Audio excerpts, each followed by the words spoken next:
Con ocasión de la celebración de un nuevo Día de Europa, es importante recordar cómo el artículo 1 del Tratado de la Unión Europea dice que la Unión Europea se fundamenta en el respeto de la dignidad humana, en la libertad, en la igualdad, en la democracia, en el Estado de Derecho y en los derechos humanos, incluidos los derechos de las minorías.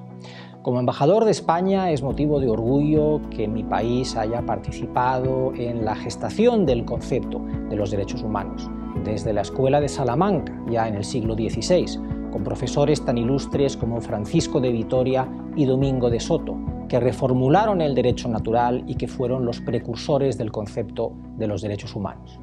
Para la Embajada de España en Honduras, los derechos humanos son una cuestión de trabajo prioritaria, defendiendo y acompañando los derechos de las mujeres, de la población LGBTI, de defensores y defensoras, observando también, de acuerdo con la legislación hondureña, procesos en materia de derechos humanos y trabajando junto con las instituciones hondureñas para su fortalecimiento institucional. Muchas gracias y feliz Día de Europa. Mes chers amis, c'est un grand plaisir aujourd'hui pour moi de célébrer avec vous le jour de l'Europe. L'Union européenne pour la France est essentielle. C'est non seulement un espace de paix, de démocratie, de respect des droits de l'homme, de solidarité et de prospérité économique, mais c'est également un acteur essentiel en matière de multilatéralisme. Grâce à elle, grâce à l'Union européenne, nous réalisons des avancées clés sur un certain nombre de dossiers multilatéraux essentiels. Et c'est notamment le cas en matière de lutte contre le changement climatique. C'est ainsi que les 27 États membres de l'Union européenne se sont récemment engagés à réduire de 55% d'ici à 2030 leurs émissions de gaz à effet de serre, et cela afin de parvenir à la neutralité carbone en 2050.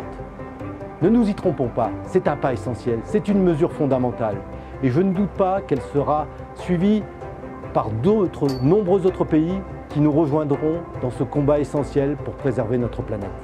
Merci. Covid-19 hat bisher über 3 Millionen Todesopfer gefordert, fast 150 Millionen haben sich infiziert und die Krise ist bei weitem noch nicht vorüber. Zum Glück gibt es mittlerweile Impfstoffe mehrerer Hersteller aus verschiedenen Ländern. Die Impfkampagne geht aber trotzdem in vielen Ländern nicht so voran, wie wir uns das alle wünschen. Das ist in Europa so und das ist in Lateinamerika so, leider. Wir werden Covid erst dann besiegt haben, wenn es überall auf der Welt besiegt ist. Die wohlhabenden Länder unterstützen dabei die weniger wohlhabenden durch die von der WHO koordinierte Plattform, die COVAX-Initiative, mit der Lieferung von Impfstoff. Auch Honduras gehört zu den Staaten, die von COVAX beliefert werden. Zuletzt sind am 3. Mai fast 200.000 Dosen eingetroffen von COVAX. Der 9. Mai ist der Europatag, den wir feiern. Und das ist eine gute Gelegenheit zu betonen, dass die EU und ihre 27 Mitgliedstaaten sich bei COVAX ganz besonders engagieren, mit einer Gesamtsumme von 2,6 Milliarden US-Dollar. Davon entfallen allein auf Deutschland 1,8 Milliarden US-Dollar. Dies fügt sich ein in die europäische Unterstützung von Honduras durch die EU im Wege der Zusammenarbeit und mit den in Honduras vertretenen europäischen Staaten, Deutschland, Spanien und Frankreich. Unsere gemeinsamen Schwerpunkte sind Menschenwürde, Arbeit, Wirtschaftswachstum, Dezentralisierung, Umweltschutz und Klimawandel sowie Rechtsstaat, gute Regierungsführung und Demokratie.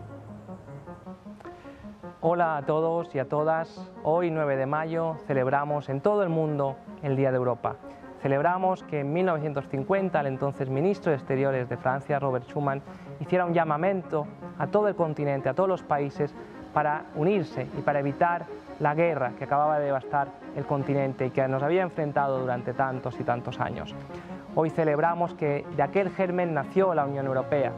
¿Y qué representa la Unión Europea? La Unión Europea representa un sueño, una utopía posible, una utopía razonable. Representa que los ciudadanos y ciudadanas de Europa estamos unidos por la misma creencia, la creencia en que hay valores universales basadas en los derechos humanos, en el respeto a las libertades fundamentales de los ciudadanos y las ciudadanas, en la igualdad, en la libertad, en la solidaridad, en la justicia, en la democracia y en el Estado de Derecho. Internacionalmente, la Unión Europea representa el mayor éxito mundial de creación y lucha por el multilateralismo, por los principios de que todos los países se tienen que unir en un esfuerzo para conseguir la realización de esos valores y principios comunes que nos unen. Los efectos de la pandemia están demostrando en todo el mundo que solo esta unión hace la fuerza, una unión a partir de la diversidad de cada uno de nosotros, pero necesitamos actuar conjuntamente para acabar con la pandemia, para salir de la crisis. Solo creemos que se podrá hacer a través del esfuerzo conjunto. La Unión Europea quiere liderar ese esfuerzo a través de la lucha contra el cambio climático, a través de la digitalización de la economía. En ese sentido queremos cooperar con Honduras y estar cerca de Honduras también en estos momentos complicados. Queremos que Honduras sea y siga siendo un socio principal de la Unión Europea en la región, y Honduras puede contar con el esfuerzo y la solidaridad de todos los países de Europa. Por tanto, hoy celebramos un sueño, hoy celebramos una utopía posible, y por tanto por eso les deseo a todos feliz Día de Europa. Muchísimas gracias.